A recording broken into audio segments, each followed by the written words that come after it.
Hello everyone and welcome back. If you haven't had a chance to tune into previous lessons, I strongly suggest that you go back and do so, especially our most recent lesson on conflict escalation. For those of you who may be tuning in for the first time, hi, my name is Lauren. I work for a group in Lancaster, Pennsylvania called Compass Mark. We provide a program to schools in our area called Leaders of Future Generations. And since we are all stuck in our homes for the duration of the school year, we thought that we would bring these lessons to you at home. So I hope that you've been enjoying them. I hope that you've been participating in them, and I hope that you feel free to share these with anyone else that you think would enjoy them as well. So as I said, our previous lesson was on conflict escalation and what makes a conflict go from something small to something worse.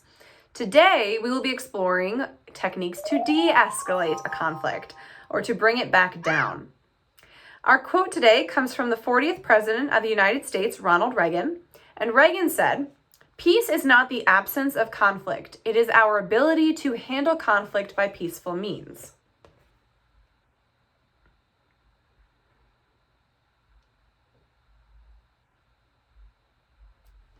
Okay.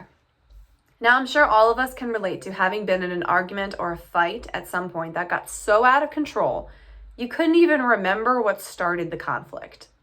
This is because we escalated that conflict with using mistakes like we learned about in our previous lesson, such as blaming, exaggerating, name-calling, refusing to listen, and threatening. As we learned, these common mistakes can cause conflicts to explode rather quickly. So something that could have started out really small and really tiny all of a sudden becomes this big fight because now we're fighting over the way that we fought, not just the fight itself. So today, we're going to learn a couple strategies to help us bring that conflict back down the escalator. The first strategy is to call the other person by name. So as we learned in our previous lesson, when you use slang names or unkind or cruel words to other people, even using things like dude or bro, or using more upsetting names like brat or jerk, we disrespect the other person and we disrespect ourselves. When we use their actual name, it helps to instill a sense of respect for the other person and for ourselves and even for the conflict itself. It shows that we're serious, that this is a problem. This is some kind of issue between the two of us that I want to solve. I'm not just going to fill it with insults to make you feel worse, okay? The next technique is that you want to relax your body.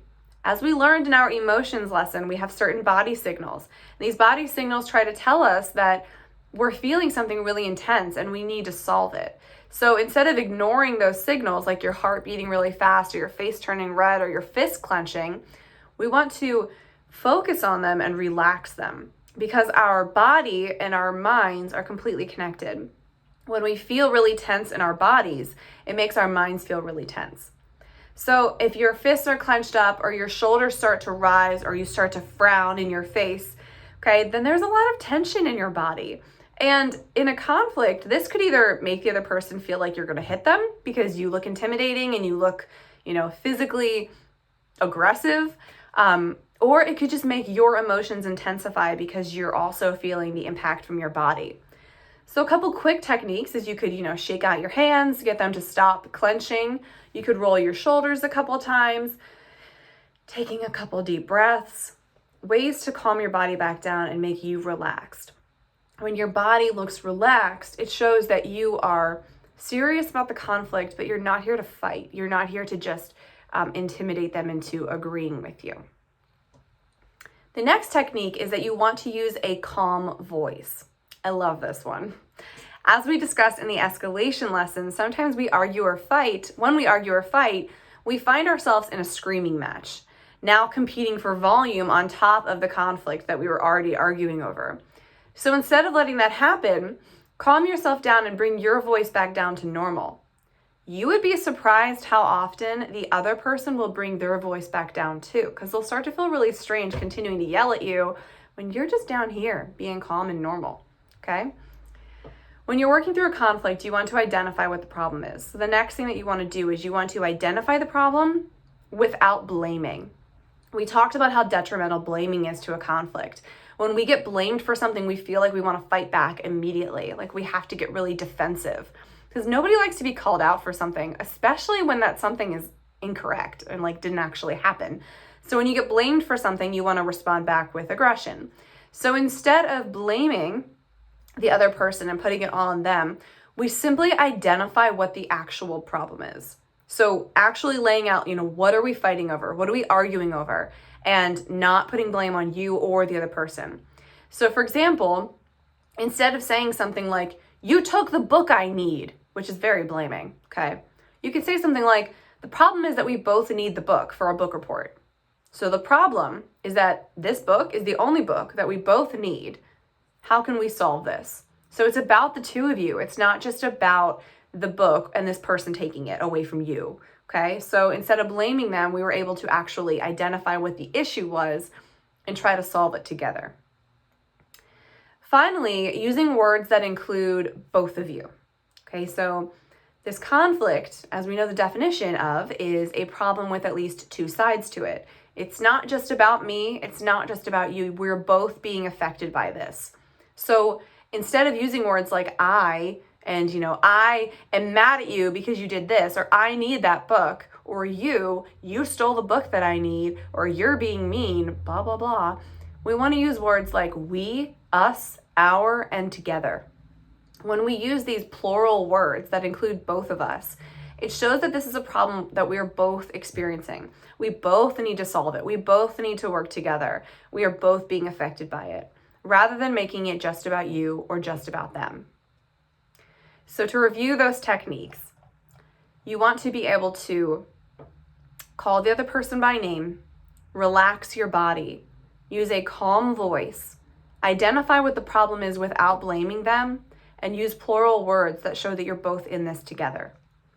So let's revisit that story from yesterday. So I'll reread the story that we learned, not yesterday, in the previous lesson, and show you the bad version, and then maybe we'll see if they can figure it out this time. So two sisters, Vanessa and Kayla. Vanessa was sitting on the couch watching a rerun of her favorite TV show when her sister Kayla sat down, took the remote, and changed the channel to the new episode of her favorite show. "Hey, you stole the remote, give it back," said Vanessa. "Oh, shut up, Vanessa, you always get to watch your shows," Kayla responded with. "You're such a brat, you do this all the time," Vanessa yelled. Kayla took the remote and hid it in the couch cushion. Vanessa approached her like she was going to try to find the remote and change the channel back to her show. Kayla screamed, "If you make one more move, I'll call Mom and tell her that you called me a brat." Vanessa and Kayla stared at each other, both unwilling to give in and give up on the fight for the TV remote. So clearly in the story, nothing was solved. Okay, these girls went from a simple fight over what TV show to watch to a huge outright, fight over, who's going to tell Mom and who's going to get in trouble. And now we're having this physical standoff where you might hurt me because you want to get this remote and you're hiding it from me. It turned into a huge thing, okay? Let's hear the story again and see if we can identify which sisters use the de-escalation strategies. Vanessa was sitting on the couch watching a rerun of her favorite TV show when her sister Kayla sat down, took the remote, and changed the channel to the new episode of her favorite show. "Hey, I was watching that," said Vanessa. Kayla responded, "Oh, I'm sorry, Vanessa. I figured since you've seen this before, you wouldn't mind if we watched something different together." Vanessa started to get angry, but she relaxed her body and said, "The problem is that we both want to watch different things, but we only have one TV." Kayla said, "That's true. How about we look for something that we both like and watch it together?" The girls flipped through the channels until they found a show they both liked and watched it together. So in this story, these stories presented two completely different endings due to the way that the girls treated each other. The argument was over the same thing, trying to get the TV remote to watch what they wanted to watch. But the way that they handled it and the way that they treated each other were completely different in both stories.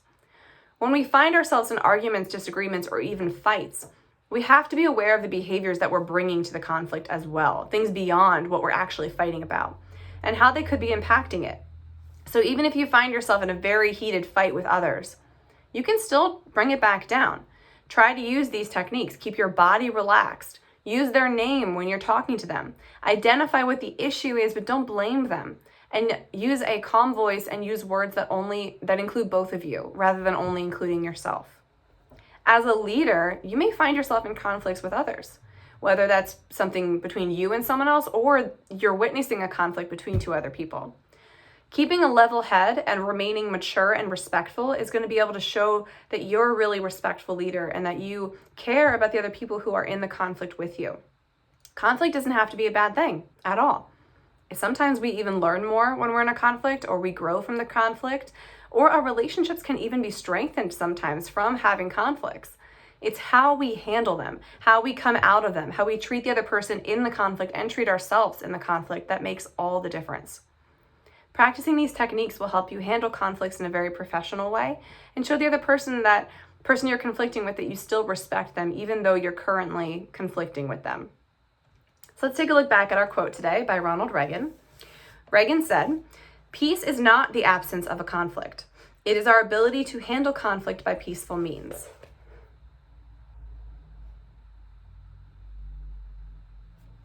Great. So Reagan is reminding us that conflicts are normal. They happen all the time, every day.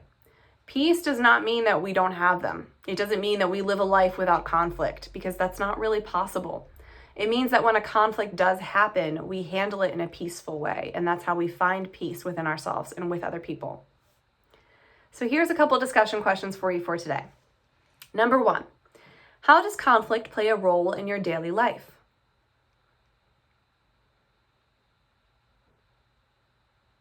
Number 2, describe a time you solved a conflict by using one of these techniques.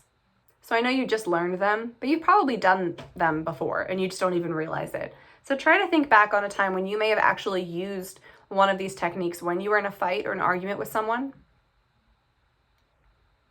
And number 3, how does understanding conflict help you become a better leader? So how is this lesson in particular on understanding how to de-escalate a conflict? How is that going to help you be a better leader? Great. I suggest that you discuss those questions and answers with someone at your house or maybe a friend, or feel free to journal them or write them in the comment section below for me, and I would love to respond back to you about them. For your at-home activity today, I want you to look at the story in the info section below this video and rewrite it. You could either do this as a role play or just as a story, but I want you to let the characters use these de-escalation strategies that we learned today to actually solve their conflict peacefully. So change the story. Change it from something that is a bad conflict to a way that they could actually use these techniques to solve it. I hope you've enjoyed this lesson on conflict de-escalation. When we meet again, we will be learning different ways to actually solve conflict. So once we bring it back down, where do we go from here? How do we actually get out of the conflict and find a resolution? So that's what we'll be talking about next time.